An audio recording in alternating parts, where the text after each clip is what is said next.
ला शरीक लक, आज मौला तेरा शुक्र है, ये तेरा पोता मोहम्मद उस शान का लायक है। सुभान अल्लाह। तो ये है बुरहान जो हुजूर को देख कर ही वो शख्स बेहोश हो गया। सुभान अल्लाह। हालांकि इससे कबल बचपन के आलम में हजरत सैयदा मरियम भी अपने बेटे ईसा को लेकर कौम के पास आई थी। जब जनाबे मरियम से उन्होंने सवालात किए तो आपने बेटे की तरफ इशारा किया। जब बेटे की तरफ इशारा किया तो लोगों ने कहा मरियम एक तो गलत कारी करके आई है, अस्तगफिरुल्लाह, और उल्टा बच्चे की तरफ क्या हमसे मजाक करती है। उस वक्त जनाब ईसा बोले आतानी अल किताब वजालनी नबिय्यम मुबारका, रब्बे कायनात ने मुझे किताब दी है। आपने खुद ऐलान किया किताब दी है और मुझे नबी मुबारक बनाया है। अजीजान मोहतरम, देखने से कोई शख्स बेहोश ना हुआ और कोई पहचान न सका, ये मुस्तफा की चेहरे मुकद्दस की शान है कि हर कोई देखकर कह रही है हाजा खातिमुन नबी, हाजा रहमतुल लिल आलमीन, हाजा रब्बुल हाजा महबूब रब्बिल आलमीन। और यही वजह है कि आका दो जहां जब अपने चचा सैयदना अबी तालिब के साथ वादिये मुल्क शाम की तरफ सफर मुल्क शाम की तरफ तशरीफ ले गए और आप दमिश्क से पहले एक वादी में रुके, वहां पर एक राहिब बुहेरा नामी राहिब, उसने जब दूर से आता हुआ ये मक्की काफिला देखा तो क्या देखा कि काफिले के अंदर लोग तो आ रहे हैं लेकिन एक खास बच्चा है बीच में जिसके ऊपर बादल साया फगन है। सुभान अल्लाह। जिस पत्थर के पास से गुजरता है पत्थर सजदा रेज हो जाते हैं, दरख्त सजदा रेज हो जाते हैं।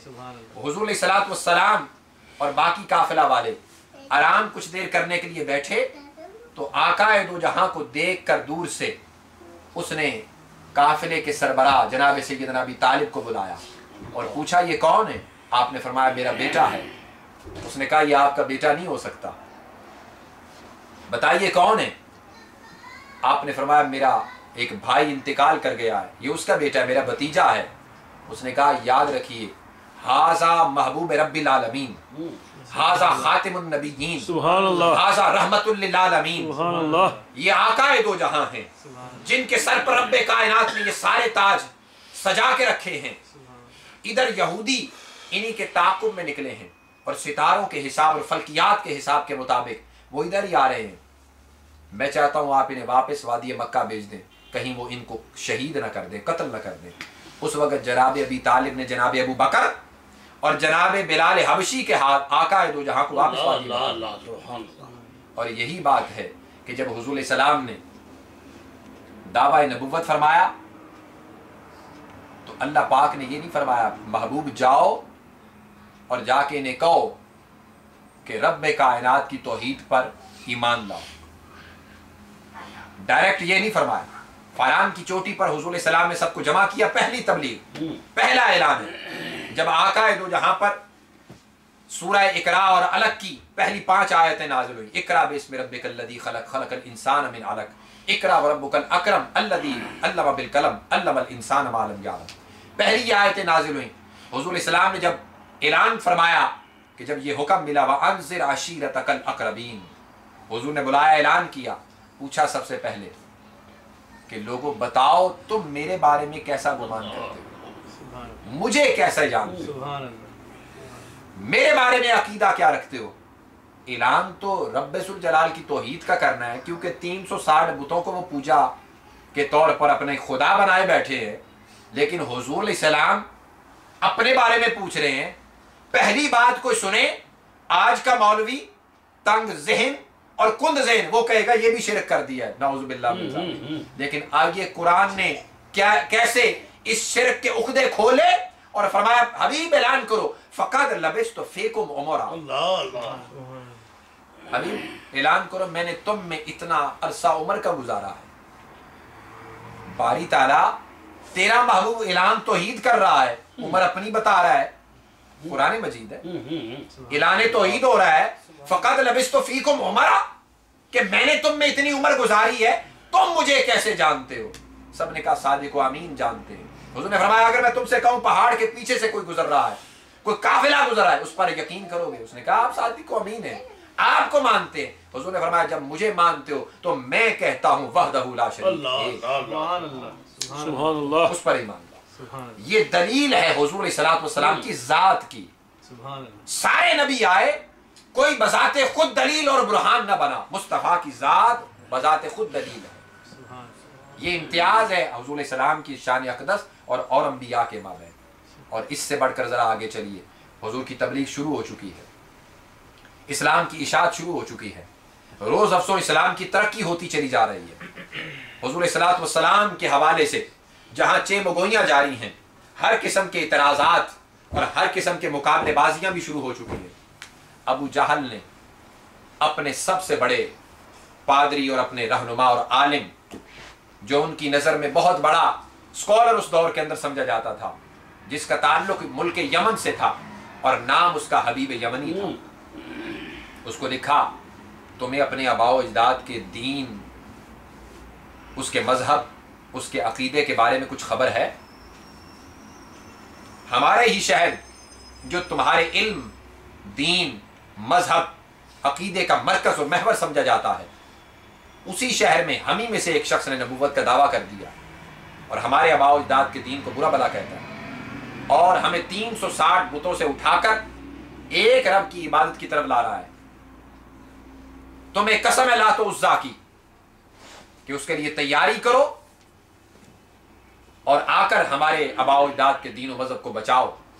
حبیب یمنی کی طرف جب یہ مراسلہ پہنچا، اس نے فی الفور سواریوں کے تیار کرنے کا حکم صادر کیا. بہت بڑا آدمی تھا اور اس دور کے اندر یاد رکھیے ان مذاہب کے جتنے علماء، چاہے مشرکانہ مذہب و رسم و رواج ہوتے تھے، ان کے علماء کو بادشاہ کے برابر درجہ دیا جاتا تھا اور ان کا حکم بادشاہ بھی ماننا اپنے لیے باعث فخر سمجھتا تھا. بعد میں جب یہ یورپ نے ترقی کرنا شروع کی، ان ادوار میں چرچ اور گورنمنٹ کو علیحدہ علیحدہ کیا گیا ہے اور یہی کوشش آج اسلام کے ساتھ ہو رہی ہے کہ گورنمنٹ، پالیٹکس اور دین کو، مشنری پروگرامز کو علیحدہ کر دیا گیا، جو آج عیسائیت میں ہے. یعنی کیتھولک ہوں، پروٹیسٹنٹ ہوں، اینویلجیکل ہوں، ساتوں مذاہب عیسائیت کے، یہ آج مذہب علیحدہ ہے اور گورنمنٹ علیحدہ ہے. پورے عالم یورپ کے اندر مثلا برٹش امپائر کو لے لیں، رومن امپائر کو لے لیں، اسی طریقے سے گریس کو لے لیں، اسپین کو لے لیں، یہ بڑے ایک عیسائیت کا مرکز ممالک سمجھے جاتے ہیں. پھر اسی طریقے سے یہاں پہ اسپینش کنٹری جو کہ بڑے کیتھولک اور بڑے ایکسٹریمسٹ سمجھے جاتے ہیں، وہاں بھی یہی صورتحال ہے. اور یہ صورتحال اس وقت دنیا میں 57 اسلامی ممالک کے اندر پیدا کی جا رہی ہے. اس پر آج کام ہو رہا ہے اور اس چیز کو لایا جا رہا ہے اور یہی ڈیفینیشن بنتی ہے ماڈریشن آف اسلام کی کہ آپ اسلام کو ماڈرن کیسے پیش کرنا چاہتے ہیں. کیا کہ دین کو مسجد کے اندر بند کر دو اور باقی ساری جو ان کا نظام ہے وہی چلنا چاہیے ویسٹرن ورلڈ میں. یہ آج صورتحال ہو رہی ہے. بہرحال یہ موضوع نہیں میرا، میں جو کرنا چاہتا ہوں، حبیب یمنی فی الفور اپنی سواریوں کو تیار کرتے ہوئے بڑی سبک رفتار سواریوں پر سوار ہو کر وادی مکہ پہنچا. اس نے آتے ہی کہا کہ یہ تمہاری آؤ بھگت، دعوتیں، یہ استقبال، یہ سارا باقی بعد میں ہوتا رہے گا. جس مقصد کے لیے تم لوگوں نے مجھے بلایا ہے اس مقصد کے لیے تم جا کے بات کرو ان کے پیغمبر کے ساتھ، تو پھر آگے باقی بات ہوگی. کفار مشرکین کی طرف سے پیغام رسانی کرنے والا ایک وفد ترتیب دیا گیا حضور کی بارگاہ میں. وہ پہنچے دار ارقم میں. حضور علیہ السلام نے انہیں وقت دیا. وادی مکہ کے سب سے بڑے گراؤنڈ کے اندر اس کا اہتمام کیا گیا، سٹیج بنایا گیا، کرسیاں جو اس دور کا ایک معمول تھا، تخت لگائے گئے اور سب سے اونچے تخت اور کرسی کے اوپر حبیب یمنی کو بٹھایا گیا. پھر اسی ترتیب سے رؤسائے مکہ، مشرکین مکہ کے امراء اپنی اپنی نشستوں پر بیٹھ گئے اور لوگوں کا جمع غفیر وہاں پہ موجود ہے. لیکن دار ارقم سے سہانا چاند अपने गिर्द हिदायत के सितारे, एक तरफ जनाब अबू बकर हैं, एक तरफ जनाब बिलाल हबशी और सुहैब रूमी हैं। और मुख्तसर सा ये काफिला जब उधर ग्राउंड में मैदान में पहुंचता है और दूर से आते हुए हबीब यमनी ने जब हुजूर को देखा तो चेहरे मुस्तफ़ा को देखकर दिल में कहने लगा, इज्जत मौला की कसम ये चेहरा किसी झूठे का नहीं हो सकता। ऊंची कुर्सी से उतर कर नीचे आया, जब उठा तो बकिया भी उठ गए। वो हैरान हो गए कि हम तो ये इतना बड़ा अपना आदमी लेकर गए आए हैं, न जाने मोहम्मद अरबी का नाउज़ुबिल्लाह जादू इस पर भी चल गया। नीचे उतरा, वो कहने लगा आप लोग उधर ही बैठे, मुझे बुलाया गया, मैं ही बात करूंगा। आगे आया, हुजूर सलाम तशरीफ लाए, करीब हुआ, कुछ थोड़ा सा झुका हुजूर को देखकर, अर्ज करने लगा मेरी दो ही शराइत, एक को मैं बयान करूंगा, दूसरी को छुपा के रखूंगा। अगर आपने एक पूरी कर दी तो दूसरी आपके लिए कोई बड़ी बात नहीं होगी। हुजूर ने फरमाया बताओ क्या? कहने लगा कि आपने खत्म नबुव्वत का दावा किया है, खातिमुन नबीयीन, खत्मुल मुरसलीन, महबूब रब्बिल आलमीन, हबीबुल्लाह है, अल्लाह के रसूल होने का दावा किया है, और पूरी कायनात में आप अकेले रसूल बनकर सबकी तरफ आए, यह आपका दावा है। मैं ये चाहता हूं और जो मैंने पढ़ रखा है कि खत्मुल मुरसलीन के एक उंगली के इशारे पर चांद के दो टुकड़े हो जाएं। जरा वो चांद के दो टुकड़े तो करके दिखा। हुजूर मुस्कुरा दिए और कहने लगा दूसरी शर्त मैं बयान जैसे मैंने कहा नहीं करूंगा, अगर ये आपने कर दी तो वो मुझ पर करम कर दीजिएगा। इतना कहा, हुजूर सलाम फारन की चोटी पर तशरीफ ले गए, 2 रकत नमाज पढ़ी, अल्लाह की बारगाह में हाथों को उठाया, अर्ज करने के बाद नीचे आए और उंगली का, शहादत की उंगली का यूं इशारा ऊपर किया। मैं समझता हूं कि चांद न जाने कब से इंतजार कर रहा था कि कमली वाला मुझे इशारे करे तो मैं अपने जिगर को और अपने सीने को दो चाक कर दूं और उंगली के एक इशारे से आका दो जहां के कदमों पर निछावर हो जाऊं।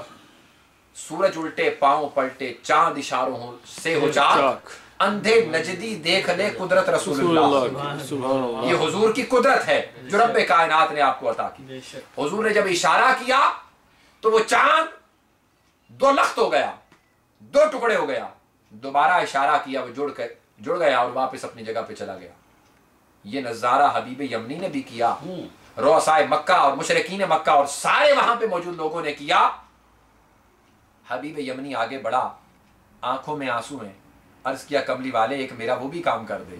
हुजूर ने फरमाया सुनो, तेरी एक बेटी है जो आंखों से अंधी है, कानों से बहरी है, जुबान से गूंगी है, हाथ पांव से अपाहज है।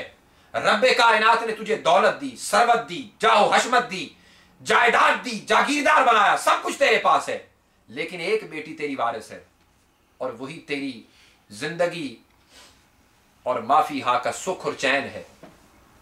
और दुनिया के सारे इलाज और अतिब्बा और तबीब और हकीम आजमा चुका है, लेकिन जा मोहम्मद अरबी तुझे कहता है कि जब तू अपने महल के मरकजी दरवाजे पर पहुंचेगा तेरी बेटी खड़ी तेरा इस्तकबाल कर रही है। नारा तकबीर, अल्लाहु अकबर, रिसालत, या रसूल अल्लाह, हैदरी, माशाअल्लाह, जश्न ईद मिलाद नबी मुबारक हो। हबीब यमनी ने उन्हें कहा अरे जो तुम लोग कहते हो मैं तुम्हें कहता हूं कि ये अल्लाह का सच्चा रसूल है, इनकी पैरवी कर लो, ईमान ले आओ। अबू जाल उठा कि हमने तुझे जिस मकसद के बुलाया था तुझ पर भी इनका जादू चल चुका है। उसने कहा जादू क्या चलना है, मैं तुम्हें हकायक से आगाह कर रहा हूं, आलम शहादत में तुम्हें हकीकत से आगाह कर रहा हूं, तुम इसको जुटलाओ नहीं। एक दिन ना आएगा इसकी हुकूमत कायनात के जर्रे जर्रे पर हो गई और जहां ज़ाहिरी तौर पर हुकूमत ना भी होगी मोहम्मद मुस्तफ़ा उनके दिलों में धड़कन की तरह मौजूद होगा।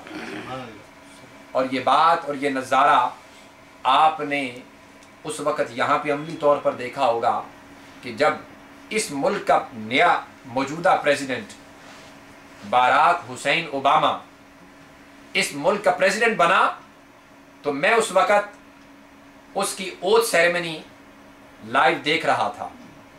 جب اعلان کرنے والے نے اس کا نام لیا باراک حسین اوباما، تو عزیز دوستو جانیے، اس بات کی طرف توجہ دیجئے کہ میں پھولے نہیں سما رہا تھا کہ تاجدار کائنات کے نواسے کا نام وائٹ ہاؤس کے اندر لیا جا رہا ہے.